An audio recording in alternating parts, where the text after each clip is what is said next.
Bleach is a story that emphasizes the value that can be found in things that are intangible, advocating for a formless strength that transcends the material world. Through the likes of Ichigo, Uryu, Orihime, and many others, we learn that the most powerful thing in this battle manga lies beyond the realm of Hack's abilities. True power exists not in physical might, but in the unseen. This is a story that aims to illustrate the value that can be found in things we cannot see, by examining the void and arguing for the heart in that supposed emptiness, proposing that existence can persist beyond their inherent forms. Through this formless heart, one can rise above even the confines of death itself. As a story predominantly revolving around the Shinigami, who are agents of death maintaining balance by guiding souls between life and death, Bleach goes to great lengths to explore the concept of death from various angles. Ichigo himself, as our main character, spends a large portion of the story both grappling with his fear of death and coping with his grief over the dead.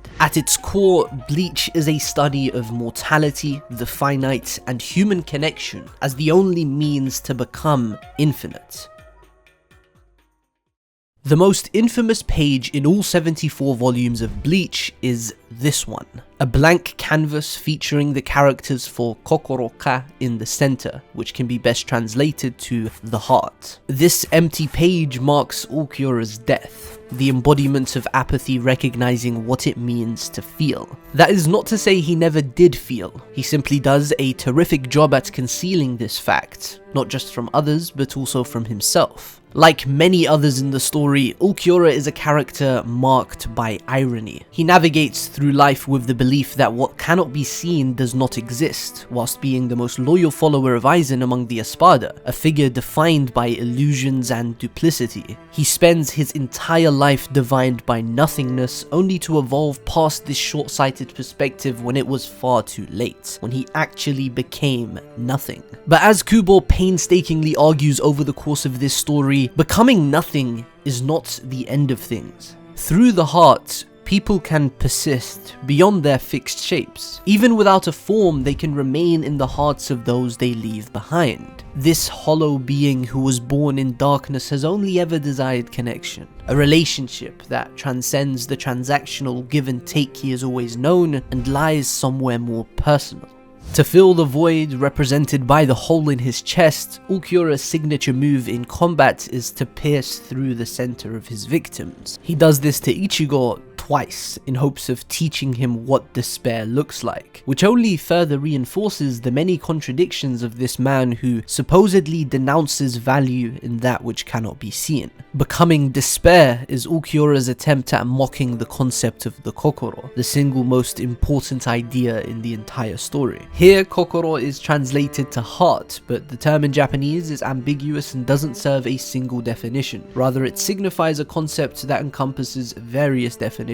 It refers to what a person thinks, feels, and would like to express all at once. It is the cumulative collective conscience of an individual, their essence, the encapsulation of all the things that make them who they are. It cannot be seen, but Bleach not only argues for its existence, but that nothing can possibly be as important. Kokoro can also be used interchangeably with the terms soul and identity, which makes sense, and it can also be translated to courage, which is particularly pertinent in the case of Bleach and the goal of this video. What's crucial to understand is that the heart that refers to one's essence and the heart that refers to a bond between two people are not mutually exclusive. They are two pieces of a whole. They inform one another, and in absolute isolation, with only their own thoughts and preconceptions, a being is incapable of forming their own heart, as this heart must be colored by the hearts of others. That's what makes Ulquiorra so interesting. As a being with zero connections to anybody, he stands in contravention to the single most important concept of the story, the underlying principle that connects every single living being in the cosmos. He rejects his own heart, and so the idea of death means nothing to him in a story where death is everything.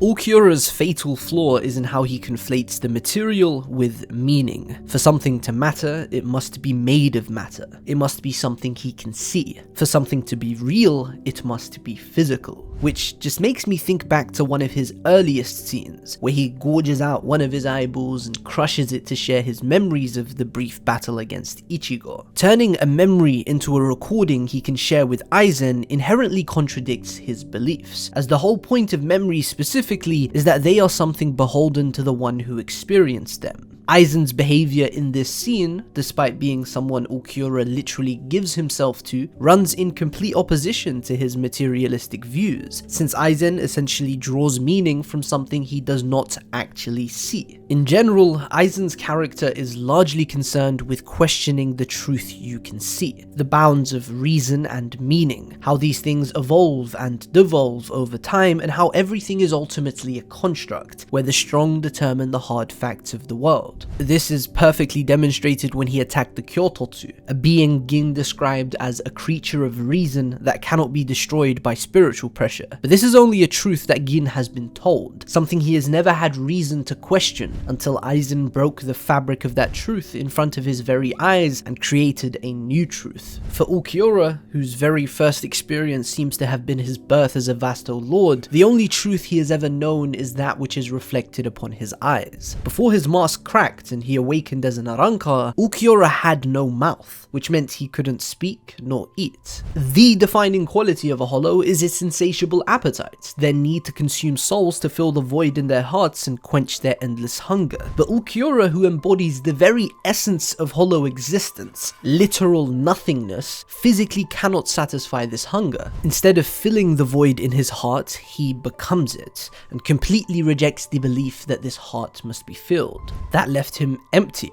wandering aimlessly with nothing. Nothing to prove, nothing to live for, nothing to eat, nothing to breathe, nothing to say, just his eyes. And so Ulquiorra externalized the nothing he felt inside and became the void itself. To cope with the futility of living a life devoid of meaning, Ulquiorra convinced himself that having nothing meant having nothing to lose, which must be happiness. This is how he can continue living without companions, without connections, by cutting off his own emotions and telling himself that they don't matter. The fact they don't matter being salvation in of itself. And this is all well and good, as long as he remains among Hollows like him. In Hueco Mundo, where power rules above all, where genuine connections are as rare as Vasto Lords, Ulquiorra can get by with this flawed worldview, because he lives in a fundamentally flawed world, where might makes right and this transactional outlook of society actually applies. That is, until Ichigo and his friends come into the picture, and this worldview is put to the test against 6 hearts that beat as one.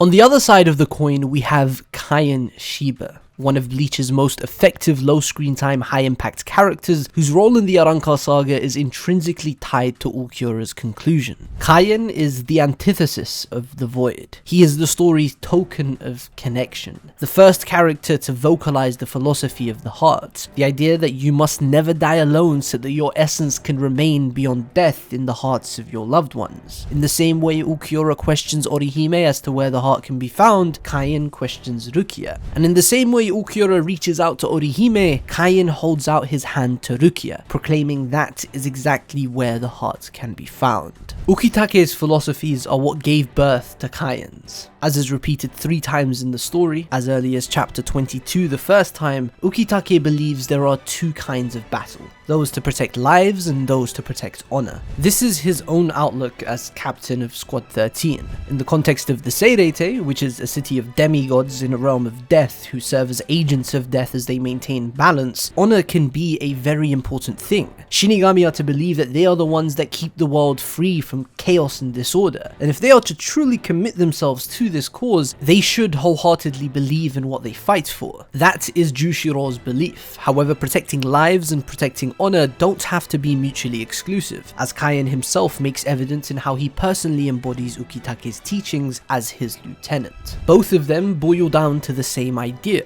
formless, intangible things, whether it be values or emotions, that for some people are things absolutely worth staking their lives for. In the case of Kaien Shiba, protecting lives and protecting his honor is one and the same, which he describes as simply the heart. The heart was all Kaien knew. He was loved by his peers, his siblings looked up to him, he had a loving wife, and he was never alone. He wouldn't be the ideal mouthpiece on this philosophy about connections if he had been, and he chose to fight against Metastasia for this very heart, even at the cost of his life, which then led to him entrusting his essence onto Rukia. Kaien's existence is felt long after his death. He serves as the cord that connects death and Strawberry, as Rukia's grief over his death is exactly what the Hogyoku responded to when she pierced her blade through Ichigo's center. The nature of this exchange is living proof the heart exists. Rukia did not intend to give him all of her powers, but having been consumed by grief and despair, the Hogyoku in the place of her soul acted in her stead. Byakuya had kept her at a distance for decades. She was separated from her childhood best friend, and the only real heart she had was shared with a dead man. And as the Sword of Fate fell, Rukia relinquished her powers to the cousin of her deceased role model, who took these powers to manifest his own Sword of Fate. With this blade, he would save Rukia in Kaien's stead, without ever learning of his existence, fulfilling what the late assistant captain would do if he were living by fighting for the very idea of the heart. It is the ferocity Ichigo shared with Kaien that not only broke Byakuya's blade, but uncovered Aizen's scheme, forcing him to expose himself when that very well may not have been his original intention. By illuminating Aizen's manipulation, Ichigo in a roundabout way also exposes Byakuya's internal crisis, the conflict between the heart he shared with Hisana and the heart he shared with his parents. By exposing the real enemy of Soul Society, Ichigo allows Byakuya to fight for both at once, which liberates him.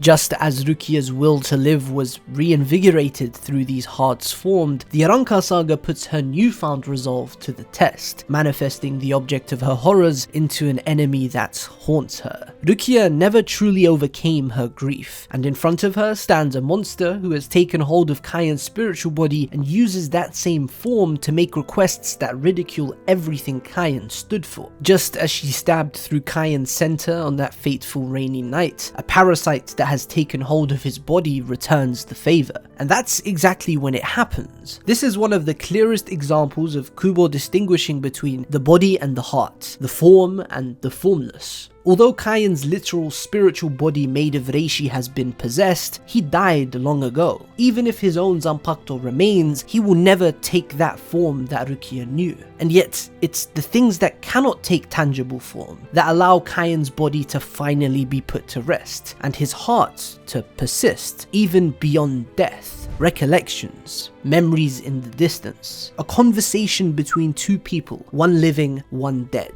Aroniero may have his body, but he does not have his heart, as Kaien's heart resides within Rukia. At the very end of the story, the captain cloak Rukia wears when accepting her promotion is one that was made decades prior for Kaien himself. That is how existence can persist beyond their inherent forms. Through the heart, Kaien rose above death itself.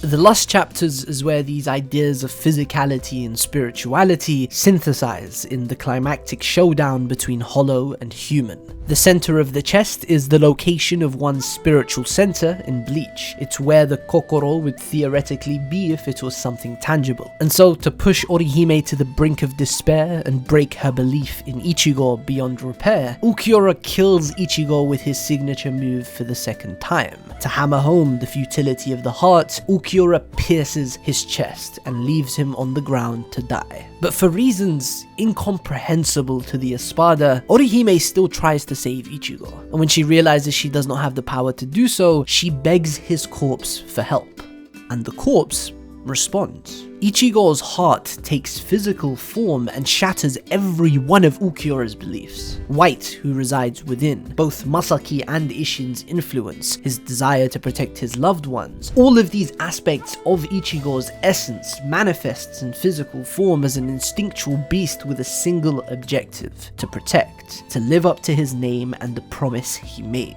The Zanpakuto as a construct serves as a coalescence of the spiritual and the physical. They take the form of a blade, an anthropomorphic being, and an extension of the wielder's soul all at once. You can view Zanpakuto and the relationship between Shinigami and their blades as a metaphor for the heart. A heart forged between two people is recognized as a bond. This happens when people get close and imbue their essence onto the other, like Shinigami do with the Asauchi. And hearts or bonds can of course be broken, mended, and reforged, just like Zanpakuto. A broken Shikai can repair with time, but a broken Bankai can never return to what it once was. It must be reforged into something new, like a bond that gains an entirely new form once it has been rekindled after a significant falling out. It's never quite the same. Even from a mechanical perspective, these Asauchi are living things that are formed by the souls of deceased Shinigami. It's literally a synthesis of life and death, form and formlessness, breaking these conceived barriers, much like Ichigo himself, who is a product of a Quincy saving a Shinigami and a Hollow choosing to merge with a Quincy, these inexplicable anomalies that defy natural law. That is why the Ichigo that stands before Ulquiorra is a product of things beyond his comprehension. It's not something he can understand. It's literally Ichigo's soul taking form, his heart persisting beyond death. This is a leap in logic so absurd to Ulquiorra, if he were reading these chapters, he would drop Bleach and call this the worst arsepull of all time, like I assume many people did in 2009.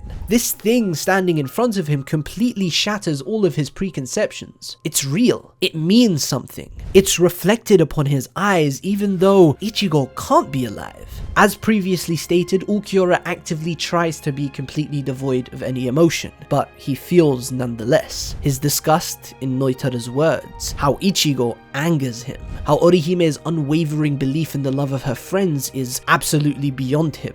Ulquiorra is a wandering nothing observing a meaningless world, so things like willpower, grit, and love are inconceivable to him. All he knows is what he can see with his eyes. That is the mindset he adopts to cope with the emptiness. And once Aizen appeared, he was faced with somebody so terrifyingly powerful, serving them wasn't even something to be questioned. It's just natural law. Power rules all. In that sense, Ulquiorra is the ultimate Hollow. He embodies nothingness, the crux of Hollow existence. They are entirely physical beings whose souls burst into the forms they inhabit and leave a void in the place of their hearts. They are the direct opposite of humans on the equilibrium of souls precisely because of this stark contrast, wholes versus hollows. So naturally, it's the character who's most emblematic of humanity that shakes Ulquiorra's world. The extent to which Orihime feels for her friends, for strangers, for her enemies, defies the perspective Ulquiorra is enslaved by. This both interests and irritates him,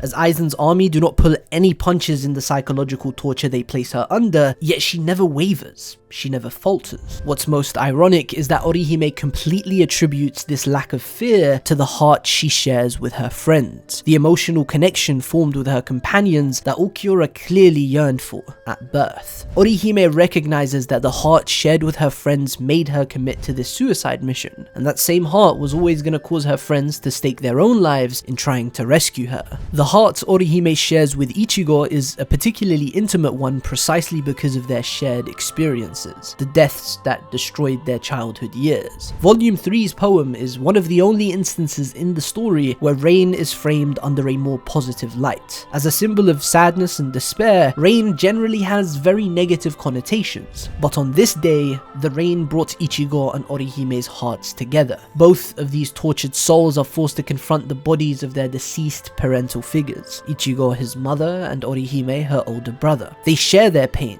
The rain connects them like it does the eternally separated sky and earth. Perspective is the very crux of humanity. The idea that every single heart is unique is incredibly important, so it's especially fitting that Kubo uses Orihime to paint the rain in a more positive light, and he does so once more in joining the hearts of Ichigo's parents. Both of these tortured souls chose to continue living specifically to honor the memory of those who left their hearts behind, to ensure they are never forgotten and that their impact remains on the world forevermore, perpetually passed on from one person to the next. Nothing captures that inherent humanity in this story quite as beautifully as Orihime's second poem. At first glance, this looks like a load of jargon.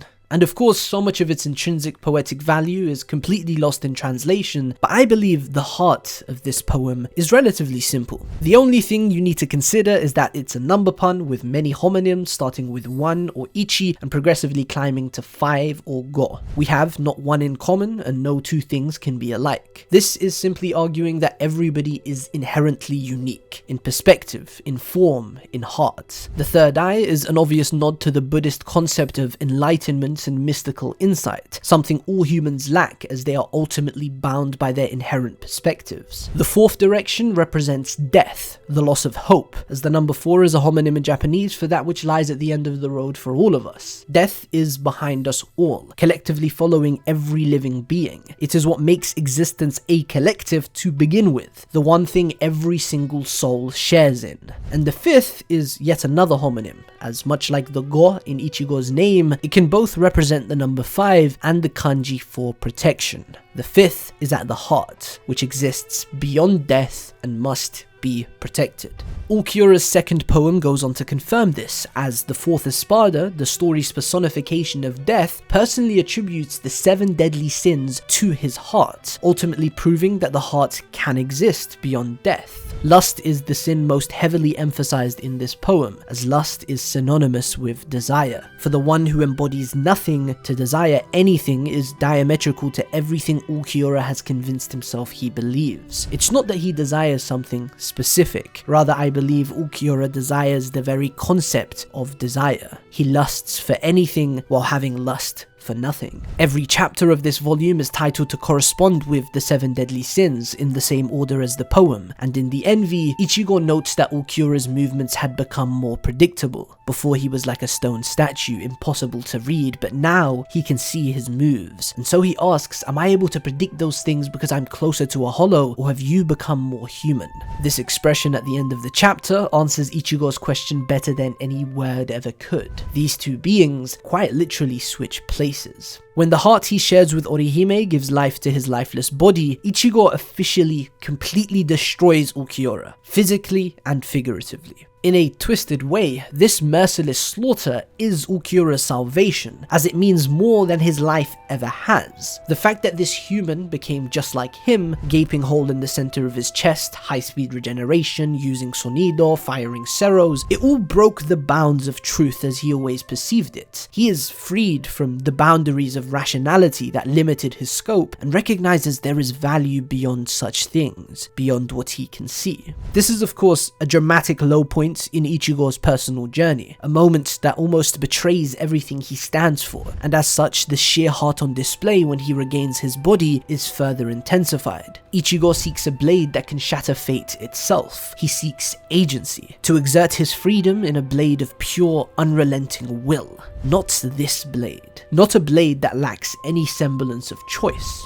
Until the very end, Ichigo refused to do what Ulquiorra wanted him to. And ultimately, Ulquiorra does succeed in breaking Ichigo's resolve. He's not the same for the rest of the Arrancar saga, but not in any way that validated Ulquiorra. Rather, it only further reinforced his misconceptions. Ichigo, who was vastly outmatched, is not just ungrateful, but heartbroken by his victory. That is the heart in full display. And so, as he fades into the empty backgrounds of the pages and truly becomes nothing, Ulquiorra leaves behind one thing: the heart, taking form as the only thing present on a page bleached of any other detail.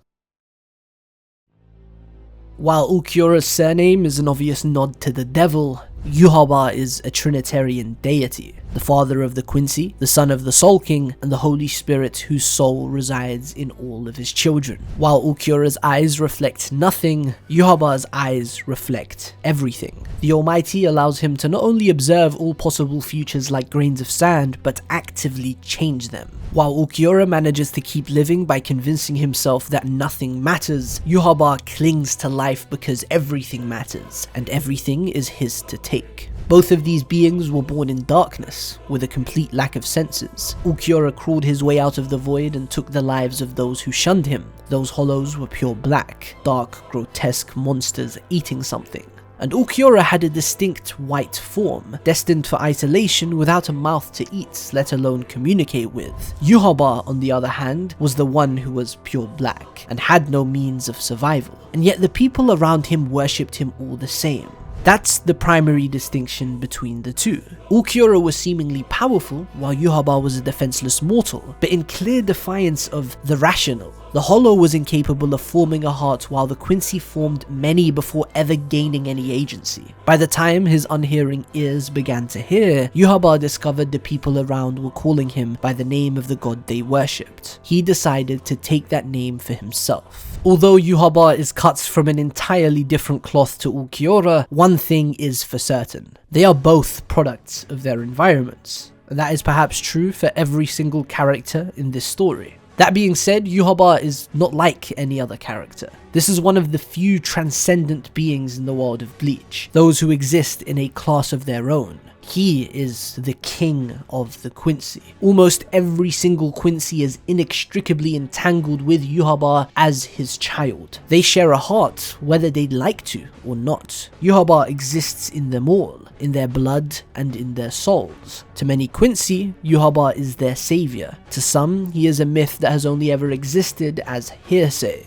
However, even before he became the king of the Vandenreich and commanded armies, he was changing lives for the better. He wasn't just curing wounds and replacing lost limbs, he was filling the hearts of the timid with courage. How ironic that the ultimate ideal presented at the end of the story is something the final villain embellished in the hearts of many of his followers. What made me recognize some of the parallels between Yhwach and Ulquiorra is their visual presentation. They are both dark yet mystical figures. Their form blends the ethereal with the demonic. The inherent idea of dichotomy and contrast is an essential aspect of Bleach's identity. This is a story about life and death, light and darkness, black and white, and most importantly, form and formlessness. The very name of the story came about because Kubo wanted to evoke the idea of something being bleached into white, with him having considered naming the manga both black and white before arriving at Bleach. Ichigo literally contains black and white in the depths of his soul, as extensions of himself, and the idea of bleaching something is synonymous with cleansing it, or exposing its essence, which is also why Kubo opts for a minimalistic approach with his presentation, rarely ever drawing backgrounds and placing significant focus on character design, paneling, and symbolism. And it's this exact sense of visual presentation that's so crucial to understanding Ulquiorra and Yhwach.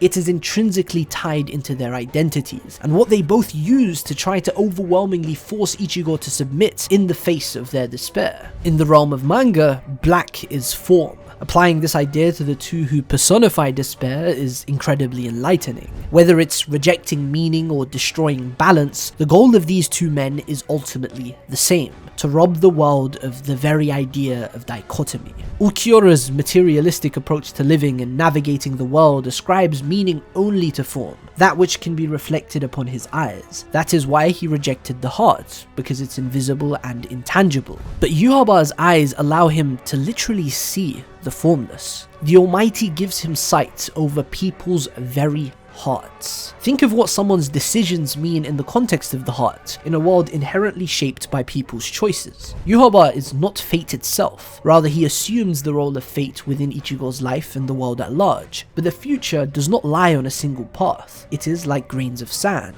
Going from one grain of sand to the next is a choice, and everyone can determine their own future through the choices they make. Their agency is inherently tied to their hearts, their essence, and Yhwach has the power to not only observe the choices people will make, but actively alter these choices by implanting the future onto the present. His eyes are so powerful that he can directly manipulate and understand abstract concepts, represented in the letters he sees on the souls of the Sternritter, and how he is capable of overwhelming Ichimonji through sheer hacks. In fact, the entire battle between Yhwach and Ichibei explores these ideas of form from a very meta angle, giving Ichibei providence over black and white, the visual identity of any manga. That being said, by literally observing that which should be formless, it becomes something defined, and that is where the issue lies. It all ties back to the very nature of form and definition. The fact that the heart is something invisible and symbolic is exactly why it's worth worth fighting for. Because Yhwach can observe people's choices, the heart became meaningless to him.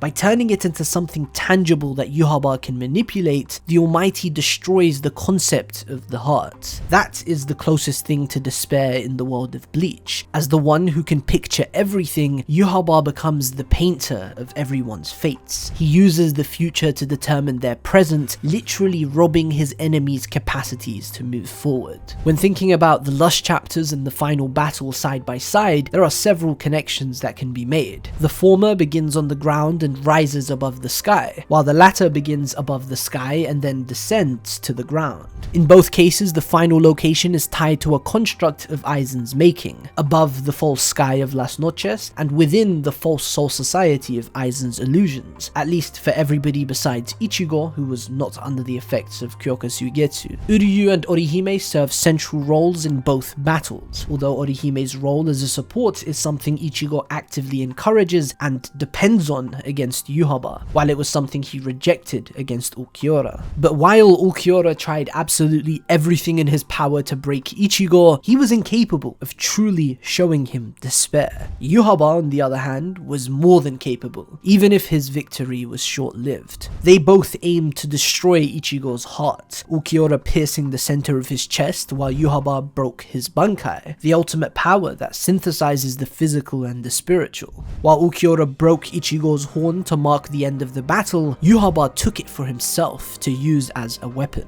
He towers above his son born in the dark and absorbs all of his power, leaving him hopeless as everything turns to white, meaning it loses its form. But as I made clear at the start of the video, becoming nothing is not the end of things. In the same way Ginjo stealing Ichigo's powers was not something permanent, Yhwach only took the top layer of Ichigo's powers. To understand this mechanically, think of it as the inverse of Rukia stabbing Ichigo in chapter 1. Instead of pumping Reryoku into his soul, Yhwach depletes Ichigo's soul of all Reryoku. But the essence of his powers remain. They can never be stolen, and the one to drag Ichigo out of despair is the one who once plunged him into its greatest depths. Just as Rukia once reminded Ichigo that despair is not enough to stop him by stabbing him from behind, Tsukishima does the same. The heart formed between Ichigo and Ginjo is perhaps the dynamic most representative of all the ideas I've discussed, as a connection formed between two men who came to a deep, intimate understanding of one another whilst barely knowing each other. It's their shared experiences as substitute Shinigami that allowed for mutual understanding. Even when cutting him down and killing a human for the first time, Ichigo's eyes spoke only of a desire for understanding, to stand shoulder to shoulder with Ginjo in the same place. And that heart formed between two enemies is one of the many that coalesce in this final battle. Ryuken's arrival signifies another. But for the sake of brevity, I want to end this section of the video by zeroing in on the single most important demonstration of the heart in the battle against Yhwach, the one formed between himself and Ichigo. When Uryu fires the silver arrow, which is a physical representation of all the ideas in this video, literally formed from the silver left behind in the physical hearts of the Ashvalan victims, Yhwach's powers are momentarily halted. And then it happens. Ichigo's blade, covered in cracks and blemishes, dissipates as it comes into contact with Yhwach's overwhelming Ryatsu. But beneath the outer shell of the blade lies the false Shikai that Old Man Zangetsu constructed for Ichigo, the only blade he can be defeated by, as per his own words. The same blade Yhwach envisioned cutting him down in the dream Yugaran passed on to him. The representation of Ichigo's Quincy powers that stem from a piece of Yhwach within Ichigo literally turns against itself and lays the final killing blow on Yhwach. A piece of that man within Ichigo's soul is ultimately the key to his demise. A piece of Yhwach who had spent so much time seeing the world through Ichigo's eyes, he could not help but yield to his contagious beliefs. In his final moments, Yhwach's hubris is all that is reflected on his all-seeing eyes. In the end, his failure to look within himself is his Achilles heel. The heart formed between Ichigo and the piece of Yhwach within him that has now become a part of him illustrates another path for Yhwach, a future he could not see. There is so much more I could say on this topic, but hopefully I've communicated the main things I wanted to convey with this video. The depth of this subject warrants several videos, and in my attempt to deliver a comprehensive overview, I definitely bit off more than I could chew. I would not call this a comprehensive overview on the heart in Bleach. It's specifically focused on Ulquiorra and Yhwach, but that being said, you can definitely expect future videos to delve deeper into the concepts touched upon today. Before you go though, I'd like to leave you with something to reflect on. There's this bonus chapter during Soul Society focused on the relationship between Mizuhiro and Keigo, Ichigo's school friends. It's relatively short, and I honestly forgot it existed until a few weeks ago when I was rereading that portion of the manga. This is chapter 107.5, A Wonderful Error. This chapter, in the context of the heart, the value of human connection, and Bleach's overarching ideas of unity, is incredibly powerful. Mizuhiro sometimes thinks we're all connected to this world by countless cords, like patients in the ICU. We try hard not to let any of the cords get severed, but the truth is, no matter how hard you try, they get cut, and it's very hard to reconnect them the way they are. This metaphor echoes the one given for Renji and Rukia's relationship as something much easier to tear down than to build, and much more difficult to tie than to untie. That is the heart, described better than I ever could. And Yhwach's utopia threatens to obliterate that very heart. It would invalidate the memories of the dead by merging life and death into a single form and erasing any semblance of formlessness. That is what our protagonists fight for in the 1,000-Year Blood War. Ichigo fights for the heart he shares with his mother Masaki. Rukia fights for the heart shared with Kaien. Uryu fights for the heart shared with Soken. Ryuken fights for the heart shared with Katagiri. They each fight to validate the hearts of their loved ones in defiance of the world Yhwach envisions. Just as a world without fear is a world without hope, a world without death is a world without the heart. It is the innate fear of death that all living beings share. After all, that is the ultimate heart, binding all of existence together. And thus courage is simply the will to live in complete acknowledgement that death is inevitable. If the heart is someone's essence, it's essentially what we as readers would call someone's character. And the heart, formed between two people, their relationship, is what we would call a character dynamic. That is to say, these two characters, Ulquiorra and Yhwach, through parallels, callbacks, and shared ideas in the same story in the same universe, managed to form a heart despite never having lived at the same time.